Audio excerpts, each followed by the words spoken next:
ఇక్కడ కాంగ్రెస్ పార్టీ వస్తుంది. అంటే మొన్న నీలమ్మది ఇక్కడ కాంగ్రెస్ నుండే పోటీ చేసింది కదా, ఇక్కడ ఓడిపోయింది కదా. మళ్ళీ బీఆర్ఎస్ మెదక్ అంటే ఛానల్ నుంచి బీఆర్ఎస్ వస్తుంది కదా, ఈసారి గెలుస్తుందా? 2 సార్లు బీఆర్ఎస్ ఎంపీగా కొత్త ప్రభాకర్ రెడ్డి ఉండే ఇక్కడ డెవలప్మెంట్ ఆయన ఏం చేయలేడు. కనీసం ఇక్కడ డెవలప్మెంట్ అయినా కనీసము ఇక్కడ డెవలప్మెంట్ అంటే జీరో డెవలప్మెంట్ కొత్త ప్రభాకర్ రెడ్డి ఇక్కడ చేసింది కనీసం ఏం చేయలేదు. 2 సార్లు బీఆర్ఎస్ అవకాశం ఇచ్చారు కాబట్టి ఈసారి తప్పకుండా కాంగ్రెస్ అధికారంలో ఉంది కాబట్టి ఈసారి కాంగ్రెస్ పార్టీకి అధికారం, ఈ మెదక్ డిస్టిక్లో అధికారం కాంగ్రెస్ వస్తుంది. అంటే ఇప్పుడు ఎంపీ ఎలక్షన్స్ కదా, మోడీని చూసి అందరు బీజేపీకే ఓటేస్తామని అంటారు. మరి మీరు మోడీ ప్రభావం అనేది ఏముండదు తెలంగాణలో, తక్కువ. మొన్న ఆల్రెడీ అసెంబ్లీ ఎన్నికలు చూసారు కాబట్టి కొంచెం తక్కువనే ఉంటుంది. ఎందుకంటే ఈరోజు రాహుల్ గాంధీ ప్రధానమంత్రి కావాలని చెప్పి ప్రజలందరూ కోరుకుంటారు కాబట్టి తప్పకుండా కాంగ్రెస్ పార్టీ కేంద్రంలో అధికారంలోకి రావడం అనేది కొంచెం ఖాయమని మాకు అనిపిస్తుంది.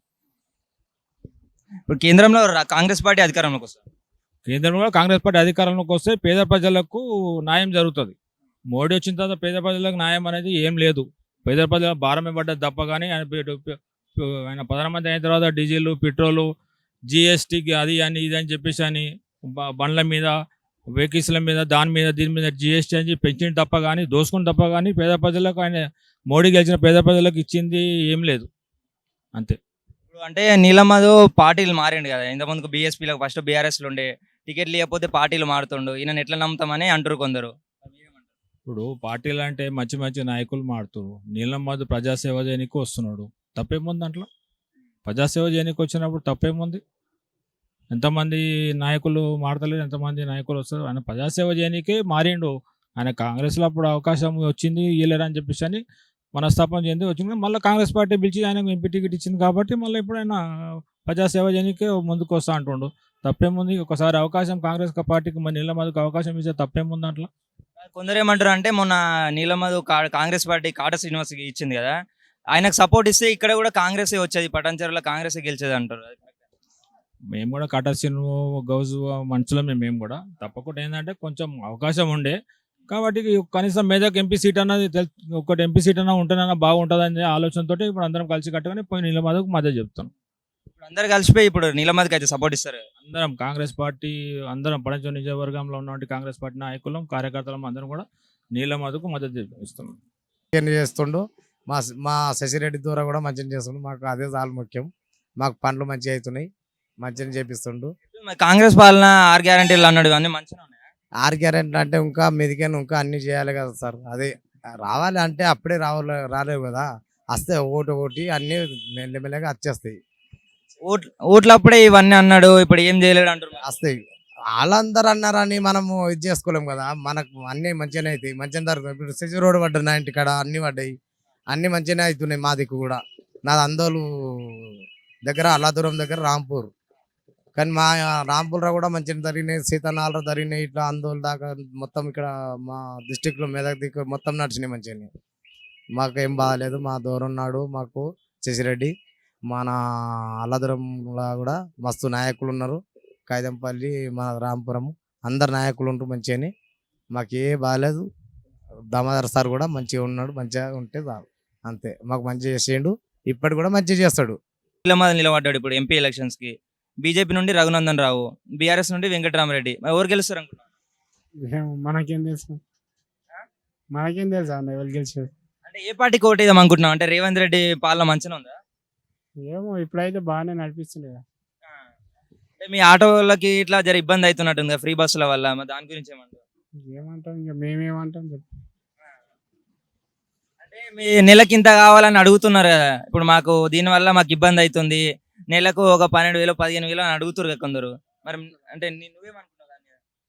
ఇవ్వాలి మరి, లేకపోతే వాళ్ళకి ఖర్చులు ఎట్లా అవుతాయి. మరి కాంగ్రెస్ పాలన మంచిగా ఉందా, ఇంతకుముందు కేసీఆర్ పాలన మంచిగా ఉందా? కేసీఆర్ కాక బాగానే చేసింది, కానీ కాంగ్రెస్ ఎట్లా చేస్తో చూడాలి కదా. మరి ఇప్పుడు ఓటు ఎవరికి వేద్దాం అనుకుంటున్నావు?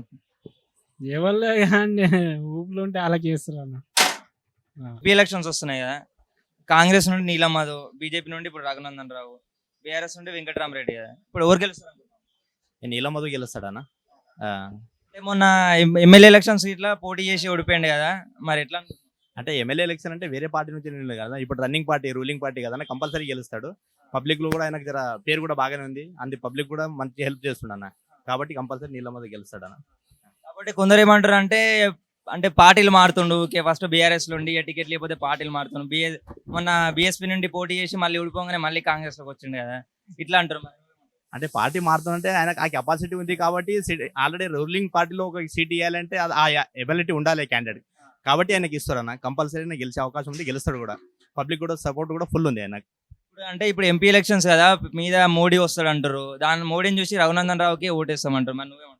అంటే మోదీ పైన వస్తాడన్న, కానీ ఈడ కింద అయితే ఈడ ఆయనకు పబ్లిక్ లో బాగా క్రేజ్ ఉంది, కంపల్సరీ ఈడ వస్తాడన్న. ఏ రెండు పార్టీలకు మధ్య పోటీ ఉంటుంది అనుకుంటున్నావు అన్న? అంటే బీజేపీ కాంగ్రెస్ లేకపోతే బీఆర్ఎస్ కాంగ్రెస్? బీజేపీ కాంగ్రెస్ కి ఉంటుంది అన్న. బీఆర్ఎస్ మధ్య ప్రజెంట్ అయితే ప్రభుత్వం కూడా అంత లేదు, కంపల్సరీ రెండుకి పోటీ ఉంటుంది ఈడ. ఇప్పటివరకు మెదక్లా బీఆర్ఎస్ గెలిచి కూడా వస్తుంది కదా, మరి ఈసారి ఏముండదు దాని ప్రభావం? ఇప్పటికి కాదన్న, ఆల్రెడీ ఇంతకు ముందు ఉండే, ఇప్పుడైతే కాదన్న, ఇక్కడ లేదు. మొత్తం ఆల్రెడీ ఉన్నోళ్ళు కూడా వేరే పార్టీలో చేరుతురు, కాబట్టి బీఆర్ఎస్ డౌట్ ఉందన్న కంపల్సరీ. కేసీఆర్, హరీష్ రావు వీళ్ళందరూ ఇటు నుండి బాగా ప్రచారం చేస్తారు కదా, వాళ్ళది ఏముండదు పెద్ద ప్రభావం? అంటే అప్పుడులో గెలిచిరన్న, సీఎం ఎలక్షన్ లో గెలిచారు, కానీ ఎంపీలో ఏమి అంత ఎక్కువ ఏమి ఉండదన్న. మామూలుగా ఇప్పుడు మాక్సిమం పబ్లిక్ అయితే పేరు కూడా తెలియదు అనమాట, ఈ రెండు పేరు తప్ప వేరే పేరు కూడా తెలియదు అనమాట. గెలుస్తాడు కంపల్సరీ, నీలో మొదలు గెలుస్తాడు. రఘునందన్ అనుకుంటున్నాను. ఎందుకన్నా రఘునందన్ రావు? అంటే ఇప్పుడు ఎవరైనా సరే మనకు పైన ఎంపీ అంటేనే మనకు పైన ఉన్న దాన్ని చూస్తారు కదన్న. ఇది ఎమ్మెల్యేలు అంటేనేమో ఇది సీఎంకి చూస్తారు. సో మనకు మోడీ చేసిన దాని ప్రకారం అయితే రఘునందనే వస్తాడన్న. ఇప్పుడు మరి నీలం మాధవ్ ఇట్లా బాగా ప్రభావం చూపుతామని చెప్తున్నా, అంటే కాంగ్రెస్ ఇప్పుడు అధికారంలో ఉంది కదా, మరి దానికి కూడా ఏమైనా అవకాశం ఉందా? అంటే చెప్పలేమన్నా, జనాలు ఎట్లుంటారో తెలియదు కదా. నా ప్రకారం అయితే రఘునందన్ అనుకుంటున్నా. ఎవరి అభిప్రాయం వాళ్ళది కదా, వాళ్ళని మనం ఏం చేయలేం కదా. అంటే ఇప్పుడు ఎంపీ ఎలక్షన్స్ వస్తున్నాయి కదా, పైన మోడీ వస్తుంది అనుకుంటున్నావా, మరి రాహుల్ గాంధీ వస్తున్నాం? మోడీ వస్తాడు అనుకుంటారు. కొందరు రాహుల్ గాంధీ వస్తుంది అంటారు కదా. మోడీ వస్తాడు. మోడీ అన్ని మంచి పనులు చేస్తుండు కదా. ముందు మోడీ మంచి పనులు చేస్తుండు, అందుకే ఆయననే వస్తాడు. అంటే మంచి పనులు అంటే ఏం చేస్తారు, నీకు ఏం నచ్చినాయి మంచిగా? ఏం నచ్చినాయంటే ఇక ఏం తగాదాలు ఇక కొట్లాటలు ఏమైతే లేవు, అంత సైలెంట్గా ఉంది. మంచి అభివృద్ధి చేస్తుండు. టెక్నాలజీ ప్రకారం కూడా మంచిగా చేస్తుండు కదా. అసలు ఏమంటారు అంటే రాహుల్ గాంధీ వస్తే ఇంకా మంచి అవుతుంది, దేశాన్ని డెవలప్ చేస్తామంటారు. వస్తే రాహుల్ గాంధీ వస్తే అంత ముస్లింల రాజ్యం అవుతుంది. కాంగ్రెస్ అంటేనే ముస్లింల రాజ్యం అయిపోతుంది. పిచ్చర్ విడిగా తిరుగుతుంటారు వాళ్ళు, మళ్ళీ నిజాం పరిపాలన అంటారు వాళ్ళు. కాకపోతే వీళ్ళు ఏమంటారు అంటే బీజేపీ మతాలని రెచ్చగొడుతుంది, వాళ్ళకి వీళ్ళకి రెచ్చగొడుతుంది, ఎంఐఎం రెచ్చగొడుతుంది, మజ్లిస్ పార్టీ రెచ్చగొడుతుంది మతాలని. మా మతం అని వాళ్ళు అంటారు, కానీ వీళ్ళు ఎవరు అన్నారు కదా, హిందూ నాయకులు ఎవరు అని అంటారా? మాది హిందూ మతమే, మాది అని అందరు సమానమే అని అంటారు. వాళ్ళు ఒక్కటే అంటారు, ముస్లిం సోదరులారా అంటారు వాళ్ళు.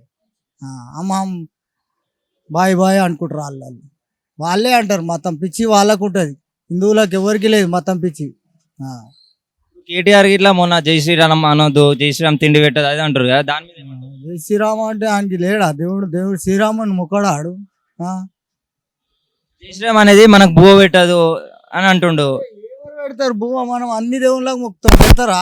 మన కష్టం మనం చేసుకుంటాం, ఏదో దేవుని భక్తితోటి మొక్కాలి. అయ్యా నాకు ఈ పని కావాలని మొక్కుంటాం అంతే.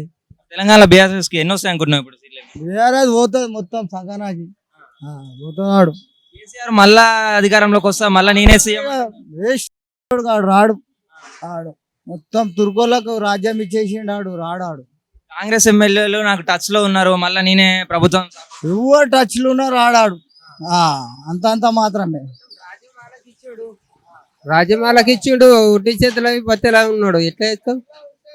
సీట్లు ఎక్కువ వస్తాయని టచ్లు ఉంటారు, ఇంకేం రాకపోతే మళ్ళీ పక్క జరిగిపోతారు, అంతే వాళ్ళది. ఎంపీ ఎలక్షన్స్ కి అయితే దాన్ని ఏముండదు. ఎంపీ ఎలక్షన్ వస్తే ఆయన ఏం బిక్తాడు ఆడు, దాని మళ్ళీ సీఎం అవుతాడు ఆడు. ఎమ్మెల్యే ఎలక్షన్లకే కాలేడు, ఎంపీ ఎలక్షన్లు అయితే సీఎం అవుతాడా? ఆడు కదా సీఎం. ఎంపీ ఎలక్షన్ అయిపోయినాక నా అసలు రూపం చూపిస్తా ఆట. వస్తే కాంగ్రెస్ వస్తే బీజేపీ వస్తుంది. వీనికేమి కాంగ్రెస్ ని తిట్టిండు, బీజేపీని తిట్టిండు. వీందే పార్టీ పెద్దదాన్ని పెట్టుకున్నాడు. కాకపోతే లోకల్ ఉన్న పార్టీస్ కి వేయాలి అంటే మన ప్రాబ్లం లో మనకే తెలుసా అంటాడు, మొత్తం బీఆర్ఎస్ కి ఓటేయాలని అంటాడు. ఎందుకు వేయాలానికి బీఆర్ఎస్ కు?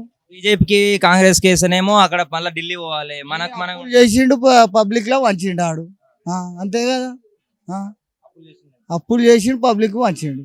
రేవంత్ రెడ్డి ఎందుకంటే ఇప్పుడిప్పుడే ఈ ఎంపీ ఎలక్షన్లు అయినాక ఆయన విశ్వరూపం కూడా ఆయనది కూడా తెలుస్తుంది. ఈ ఎంపీ ఎలక్షన్లు అయినాక తెలుస్తుంది ఆయనది. ఆయన ఇప్పుడు 6 గ్యారంటీలు అన్నాడు, అవేవి ఇస్తలేడు, మళ్ళీ ఓట్ల ఒకటి బస్సు ఇచ్చిండు కదా. గృహలక్ష్మిది ఇయ్యలేడు, ఇంకేది ఇస్తాడు ఈ ఎంపీ ఎలక్షన్ల తర్వాత ఇక ఆయనది.